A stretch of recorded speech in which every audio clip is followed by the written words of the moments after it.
Hi, welcome to Simple or Not Kitchen. My name is Melissa St. And today I'm going to show you how easy it is to make these chocolate bars that are inspired by the popular Dubai chocolate. With a crispy and creamy and sweet interior and a nice dark chocolate exterior, these chocolate bars are super good. And guess what? They are super easy to make too. The secret to this delicious chocolate is the filling, and the filling is made with an ingredient called katafi. And I'm so sorry if I am pronouncing that wrong. I may be pronouncing it wrong, but basically it is a shredded phyllo dough that's been made crispy, usually through frying, and it is so delicious. We're going to mix that with some pistachio cream. I have a full jar of pistachio cream, and then we're going to need about 2 tablespoons of tahini. Now, depending on the size of your chocolate molds, the amount of the ingredients that you're using might change a little bit.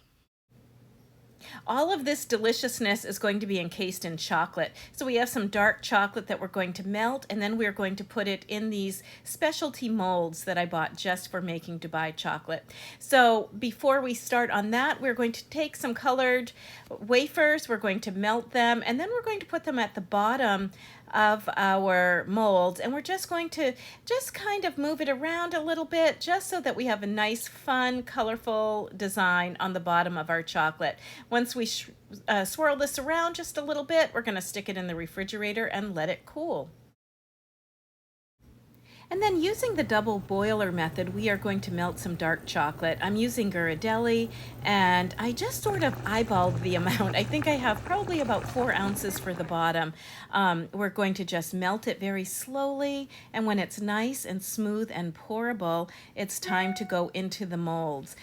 You can use whatever chocolate you want. It doesn't have to be dark chocolate. You could use milk chocolate, but the amount really depends on the size of your molds. We just basically want to cover just the bottom of those molds with the chocolate. And as you can see, I have a little bit left over. I probably used about 4 ounces of dark chocolate. We're going to spread it out, being careful not to mix in the design that we made on the bottom. So we're just going to take our spatula and just sort of spread it out on the bottom to make a nice smooth surface. And then it is into the refrigerator to let this cool. I'm making 4 bars of these chocolate bars, so I have 1 cup of our crispy pastry and then 1 full jar of pistachio cream. And I melted the pistachio cream a little bit in the microwave for about 20 seconds to make it pourable. And I'm adding a couple teaspoons of tahini. Then we're just going to mix that all together and get everything all nice and combined. This is the secret to the chocolate, and it is so delicious. When our chocolate has cooled, we are going to take it back out of the refrigerator, and we're just going to fill that nice green pretty filling into the center of our chocolate.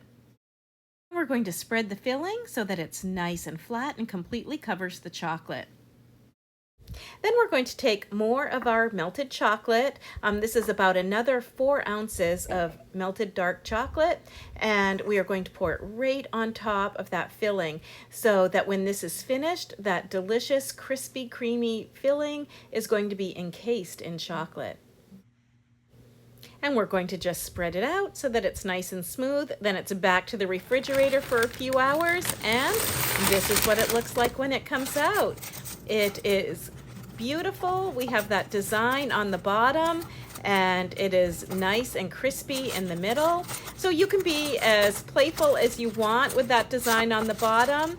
And that's it. It's that easy. These are so delicious. You're going to love them. If you give this recipe a try, let me know if you liked it. You'll find more recipes, articles, and video at PennellCentral.com.